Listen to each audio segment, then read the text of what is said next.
इब्रानियों की पुस्तक उसका जो है हम लोग 6वें अध्याय में हम आए हैं। इब्रानियों की पुस्तक और उसका 6 अध्याय हम इसमें आए हैं। और कल हम लोग भाई गणेश सोनी करीम के घर में कल हम लोग उपवास प्रार्थना में थे और सच में प्रभु ने वहाँ पर हमें इब्रानियों की पुस्तक उसके 6 अध्याय से बहुत सारी बातें सिखाई।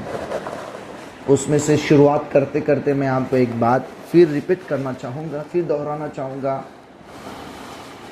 वो यह कि यीशु मसीह, हमारे प्रभु यीशु मसीह को, जो कि हमारे सामर्थ्य परमेश्वर है, जैसा कि हम जानते हैं, जो हमारे लिए आए, हमारे लिए जिए, हमारे लिए मारे गए, हमारे लिए गाड़े गए और हमारे लिए मृतकों में से तीसरे दिन जी भी उठे। और एक सवाल के साथ हमने शुरुआत की थी, वो ये था कि क्यों प्रभु यीशु मसीह को, हमारे परमेश्वर को मनुष्य के रूप में आना पड़ा। क्यों आना पड़ा? बहुत सारे कारण हम लोगों ने बाइबल में देखे, बहुत सारे कारण हैं। उसमें से कल जब हम लोग पढ़ रहे थे तो हमें समझ में आया क्यों प्रभु यीशु मसीह को आना पड़ा। क्यों? वो सामर्थी परमेश्वर है, जैसा हम जानते हैं। हमारे प्रभु चुटकियों में सब कुछ कर सकते हैं, सब कुछ बदल सकते हैं। परंतु फिर भी हम लोग ये कहते हैं कि प्रभु यीशु मसीह मनुष्य के रूप में आए।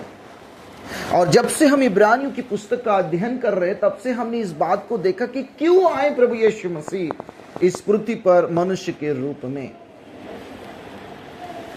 तो उसके पीछे का जो कारण है, हम लोगों ने कल एक और कारण हमने देखा, और वो कारण था प्रभु यीशु मसीह मनुष्य को ये दिखाना चाहते थे, ये समझाना चाहते थे, या फिर ये सिखाना चाहते थे, जिस रीति से मैंने शून्य होकर, जिस रीति से मैंने अपने सारे वर्चस्व को त्याग कर एक मानव रूप लिया और इस पृथ्वी पर तुम्हारी तरह भूख, प्यास, तकलीफें, दर्द, परेशानी सहकर भी, मुसीबतें, हर एक बात को सहकर भी मैं निष्पाप जीवन को जिया।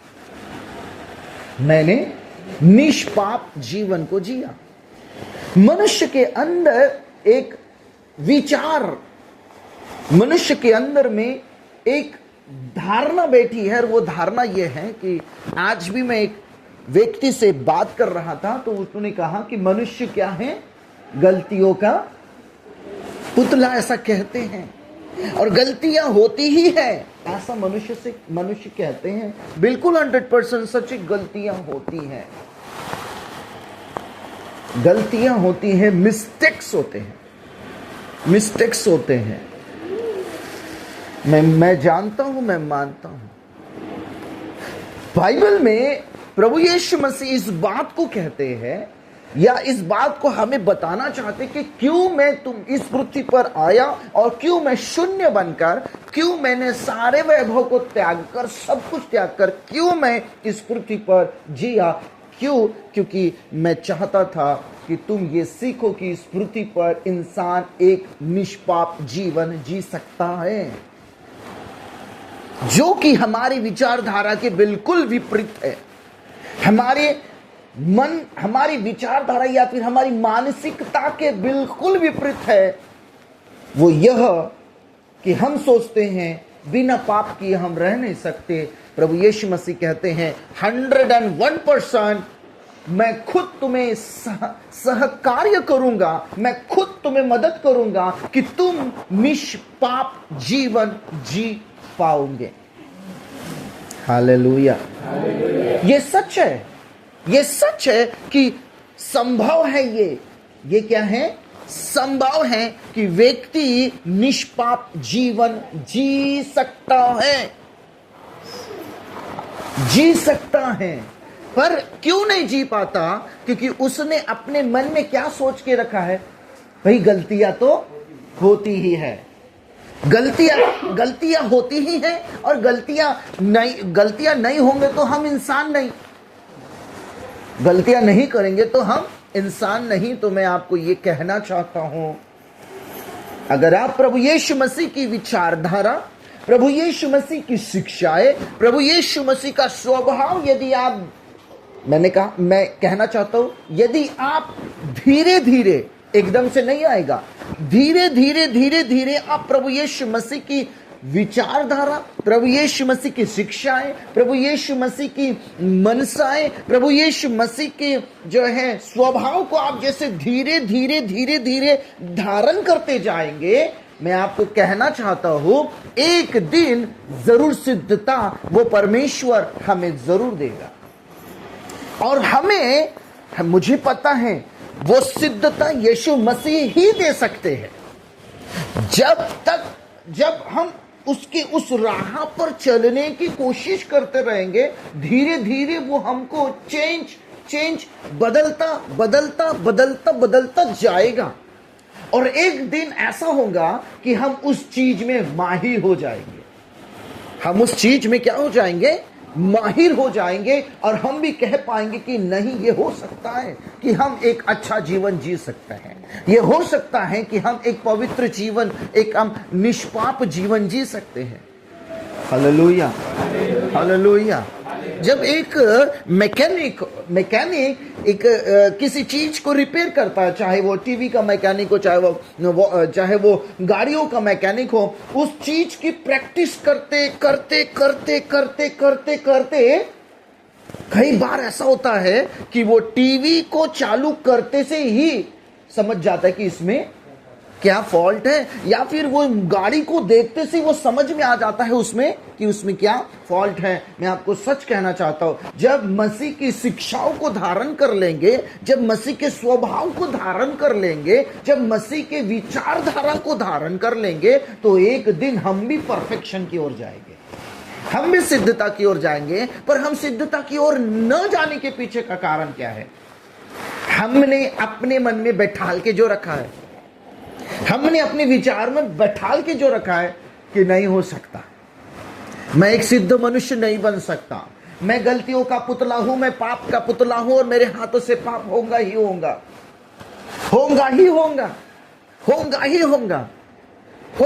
होगा। और ये विचारधारा शैतान फिर हमारे ऊपर में ऐसा हावी करता है कि हम अंत में उसी नतीजे पर पहुंचते हैं कि हमारे हाथ से पाप होकर ही रहता है। भैया पास्टर जी, हमारे द्वारा पाप होता ही है, हमारे विचारों से, हमारे स्वभाव से पाप होता ही है। कैसे होता है सर? क्या आप प्रैक्टिस कर रहे हैं? क्या आप उसके ऊपर में, उस शिक्षाओं के ऊपर में, उस विचारधाराओं के ऊपर में, उस मसीह के स्वभाव के ऊपर में आप अपने आप को टालने की, उसको अपने आप को क्या कहते हैं, उसको आकार देने की कोशिश कर रहे हैं?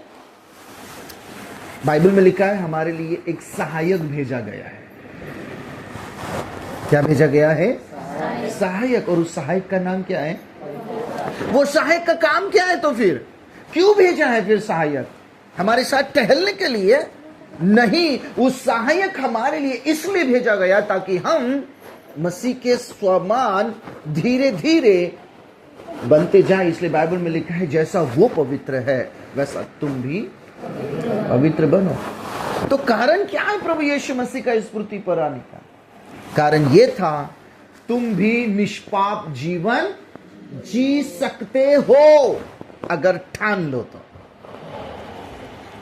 अगर ठान लो तो। नहीं ठानने वाले के लिए कुछ नहीं है, और अगर ठानने वालों के लिए सब कुछ है।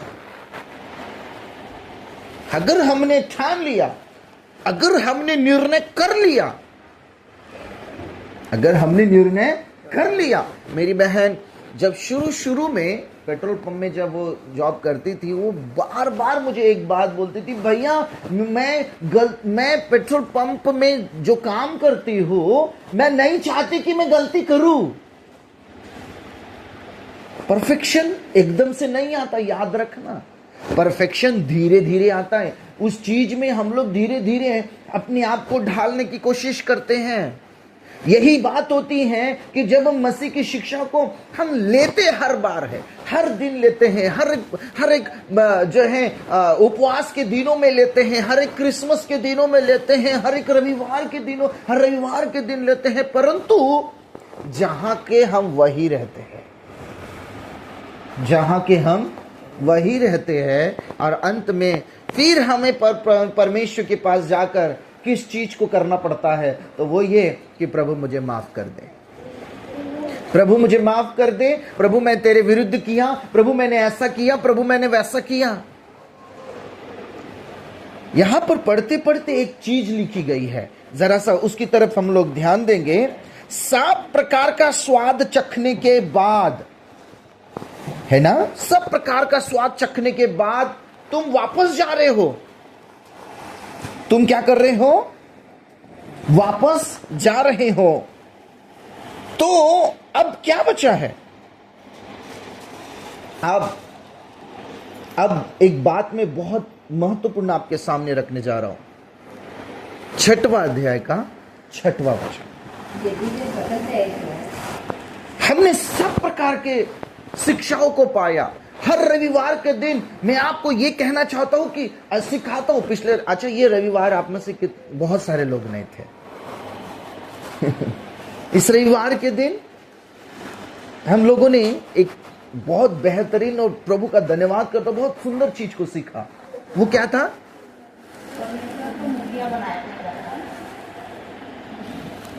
हमारे प्रभु यीशु मसीह हमारे परमेश्वर को बाहर का मेंबर यानी कि सदस्य मत बनाए, अपने घर का सदस्य बनाए, और वो भी मुखिया सदस्य बनाए, है ना। आज इस रविवार को भी हम लोग उस विषय पर जरूर विचार करने वाले हैं, क्योंकि मैं चाहता हूं कि हम लोग उस विषय को और सीखे और समझे। कई बार हम लोग शिक्षाओं को लेते हैं, कई बार हम लोग ध्यान देते हैं, पर सर अब वापस हम लोग उसी जगह पर क्यों हैं? वापस हम लोग उसी स्थान में क्यों हैं?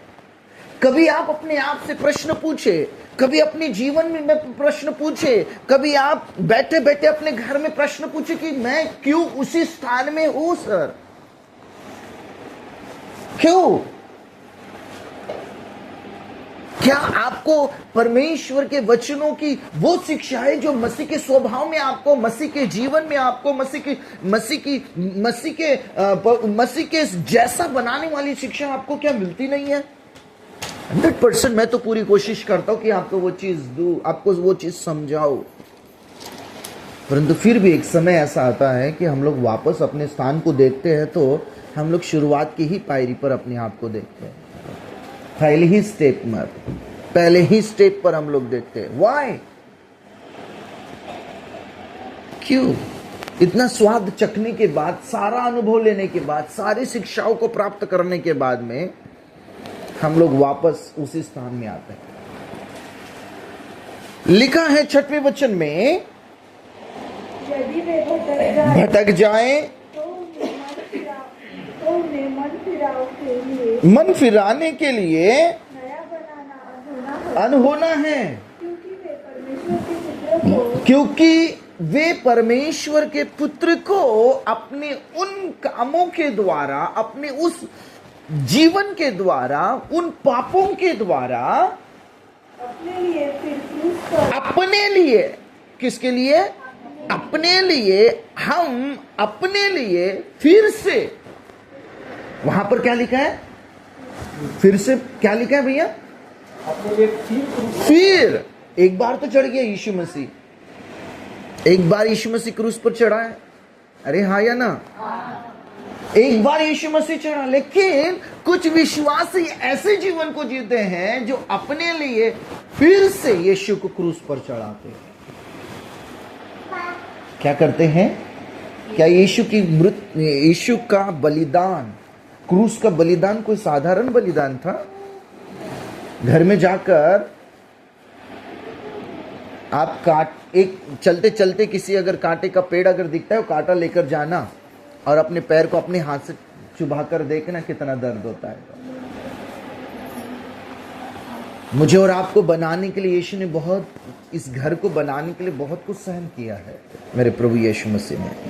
अगर आप इस बात को समझ जाए, अगर आप इस बात को सीख जाए मेरे प्रियो कि यीशु मसीह का बलिदान एक बार हो चुका है, अब मुझे वापस उस बलिदान को प्रभु यीशु मसीह का देखना नहीं है और करवाना नहीं है अपने लिए। हम क्या करते हैं? अपने लिए वापस यीशु को क्या करते हैं? क्रूस पर चढ़ा देते हैं। ये वे लोग हैं जिन्होंने स्वाद चखा, ये वे लोग हैं जिन्होंने अनुभव किया, ये वे लोग हैं जिन्होंने सब कुछ मसीह के साथ में बेहतरीन सब कुछ किया, पर फिर भी अपने लिए, अपने स्वार्थ के लिए, अपनी मर्जी के अनुसार जीवन को जीने के लिए एक बार फिर यीशु को क्रूस पर चढ़ाते हैं। एक बार फिर यीशु को जो है उसी प्रकार के दर्द से गुजारते हैं।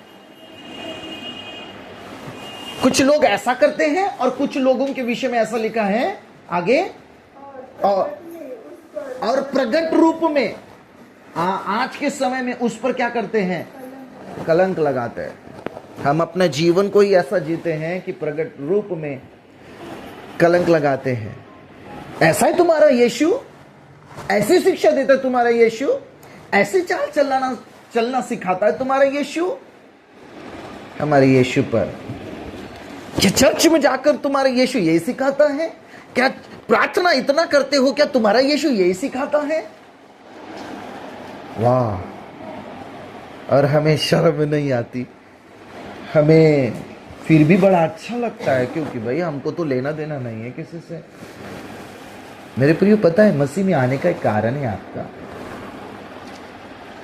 मसीह में आने का कारण यह है कि आपको कंप्लीट बदलना होगा।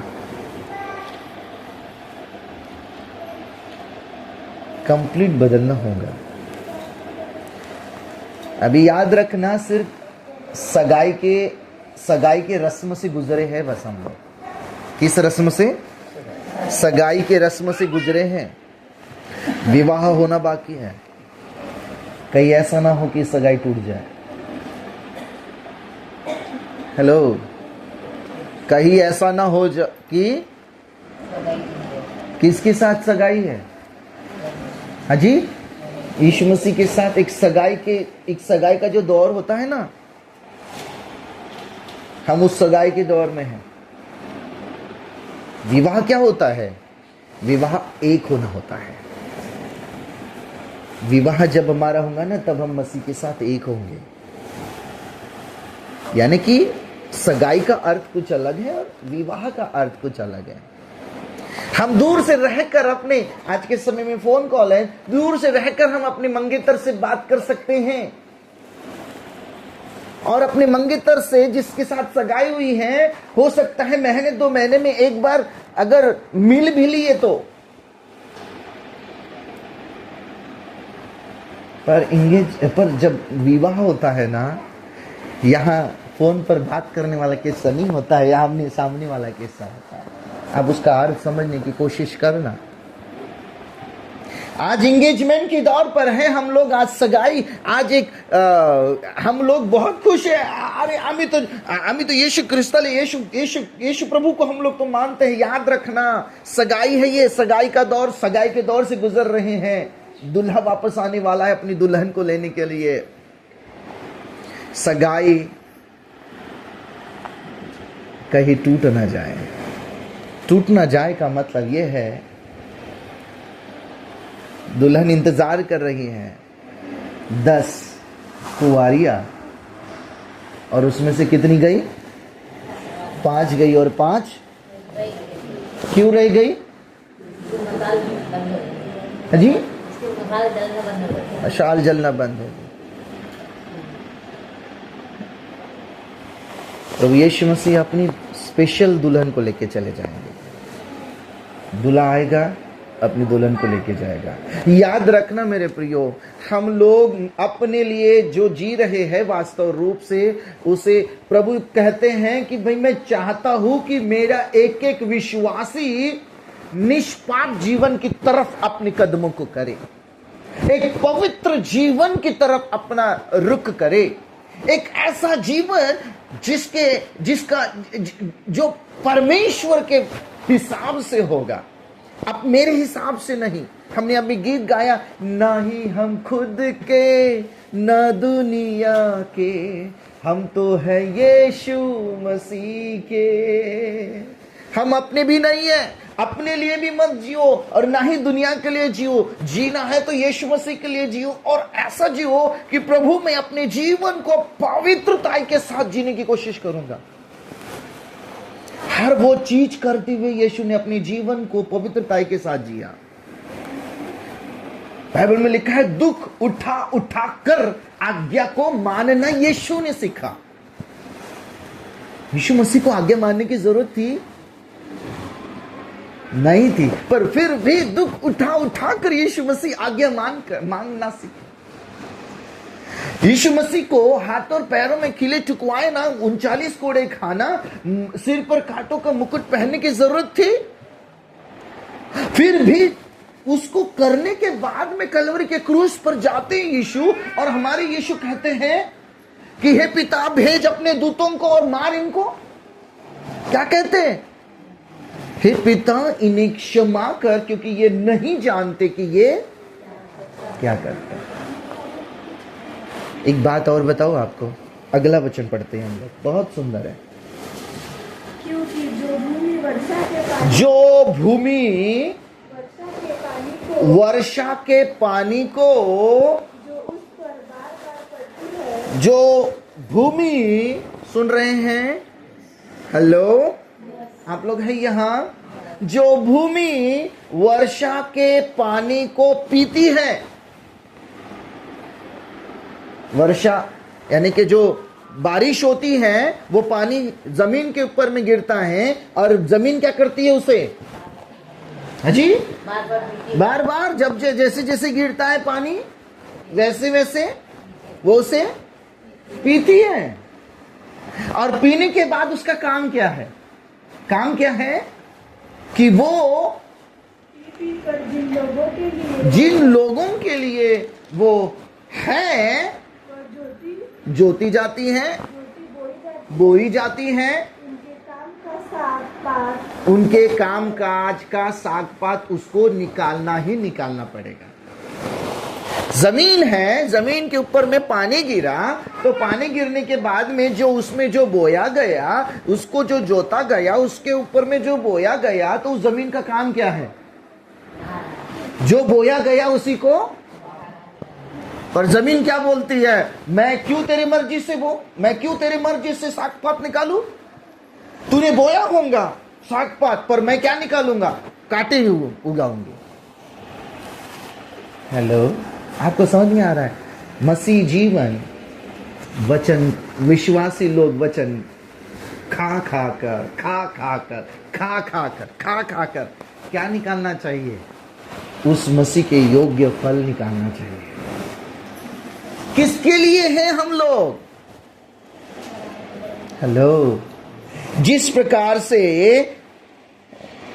वह परमेश्वर से आशीष पाती, वही जमीन आशीष पाएंगी अगर वो उसके लिए, जिसके लिए ज्योति और बोई जाती है। याद रखना, अपने मन को इधर उधर जाने मत दो, बड़े ध्यान से सुनना। अगर आपने ये जाना है कि मैं एक ऐसा विश्वासी हूं जिसको परमेश्वर ने अपने लिए रखा है, और जो ज्योति जाती है बोई जाती है, जिस पर मैं हमेशा अपने वचनों की वर्षा करता हूं, और वो पी पी कर जो है अब वो समय आ चुका है कि फलों को तैयार करे, जो है अच्छी बातों को तैयार करे, परंतु वो नहीं कर रही है, तो क्या करेंगे आखिर प्रभु?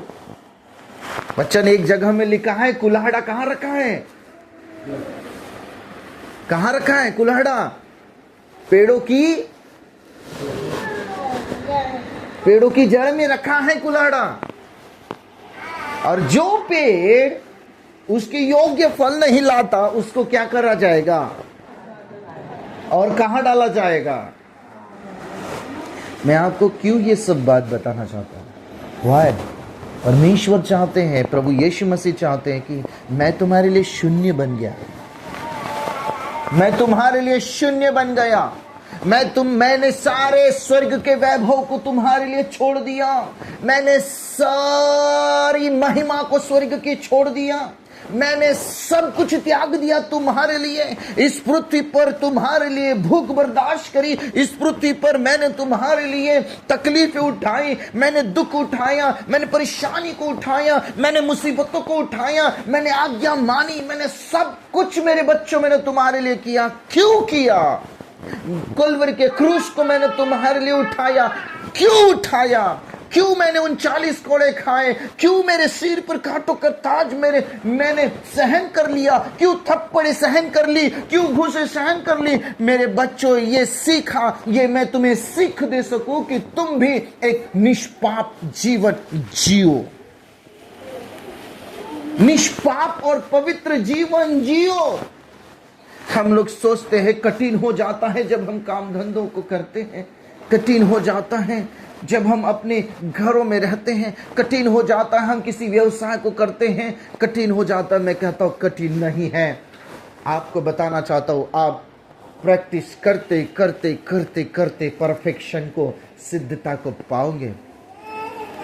आप उसको करते करते करते करते उन वचनों पर चलते चलते चलते चलते उन वचनों को अपने खाकर खाकर खाकर खाकर खाकर आप उसके योग्य बन जाओगे, आप उसके आशीष के कारण ठहरोगे। Hallelujah, hallelujah, hallelujah. आज ये बात समझनी बहुत जरूरी है, और विश्वास के लिए, आपके लिए और मेरे लिए जरूरी है। मैं आपको सच कहना चाहता हूं, हम बस जीवन जी रहे हैं, प्रभु का स्वाद चखा है, पवित्र आत्मा का अनुभव लिया है, सब कुछ करने के बाद अंत में हमारे पास क्या है? यही शिक्षा कि पवित्र जीवन जियो। आज आपको कहना चाहता हूं, प्रभु चाहते हैं कि उसके लोग आशीष पाए, श्राप नहीं। अगला वचन क्या कहता है? पर यदि वह व्यक्ति, यदि वह मनुष्य झाड़े और उठकटारे, इसका मतलब क्या है? झाड़ी और उठकटारे और अच्छा सागपात, मतलब यह कि अगर तुम्हारे जीवन में जो वचन बोया गया है उसके अनुसार यदि फल आता है, प्रेम का फल, दया का फल, कृपा का फल, भलाई का फल, क्षमा का फल, ये आता है तो तुम ग्रहण योग्य परमेश्वर के हो जाओगे। यदि फिर भी बुराई आ रही है, गालियां आ रही है, बुराई का जीवन आ रहा है, झूठ आ रहा है, सब आ रहा है, ये कांटे उठकटारे हैं, तो वो व्यक्ति क्या हो जाएगा? निकम्मे और श्रापित होने पर है। वो निकम्मा ठहरने पर है और वो श्रापित होने पर है, और उसका अंत जलाया जाना है। जलाया जाना है। आप लोगों को कहना चाहता हूँ, मेरे प्रियो, हम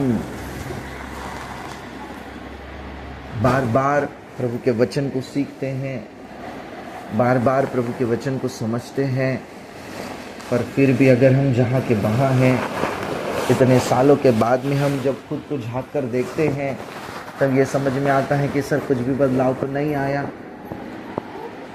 हमें पवित्रता के साथ अपने आप को चलाना है। Hallelujah, hallelujah. यीशु मसीह ने कहा संभव है। थप्पड़े खाकर, घूसे खाकर, सोते, क्या यीशु मसीह को जो सजा मिल रही थी, क्या वो किसी गुनाह की सजा थी? क्या उन्होंने झूठ बोला? क्या उन्होंने कोई पाप किया? क्या उन्होंने कोई गलती करी? फिर भी यीशु मसीह को सजाएं मिल रही थी, फिर भी यीशु मसीह को कोड़ों से मारा गया, फिर भी यीशु मसीह के ऊपर कांटों का मुकुट बनाकर रखा गया, फिर भी यीशु मसीह के ऊपर थूका गया, फिर भी यीशु मसीह को थप्पड़े मारी गई, बिना कुछ कारण के सहने के बाद में भी पिता से क्या कहना चाहिए था कि भेज अपने दूतों को प्रभु, तेरे इस निष्पाप बेटे को इन्होंने क्रूस पर चढ़ाया है, तो इसका बदला ले। बाइबल में लिखा है बुराई को भलाई से जितना है परमेश्वर के हाथों में उन्होंने सौंप दिया और कहा पिता इन्हें क्षमा कर, क्योंकि आज मैं इन्हें क्षमा करूंगा तो मेरे बच्चे भी क्षमा करना सीखेंगे। आज मैं इनके साथ इनको मैं अगर ये शिक्षा नहीं दूंगा तो ये कल मेरे बच्चे ये शिक्षा के साथ नहीं चल पाएंगे। आज मैंने और आपने ये चीज़ सीखना है मेरे प्रिय। आज इस बात की तरफ ध्यान करना है। आइए अपनी आंखों को बंद करें और अपने प्रभु की तरफ हम लोग जाएंगे और अपने जीवन को हम तैयार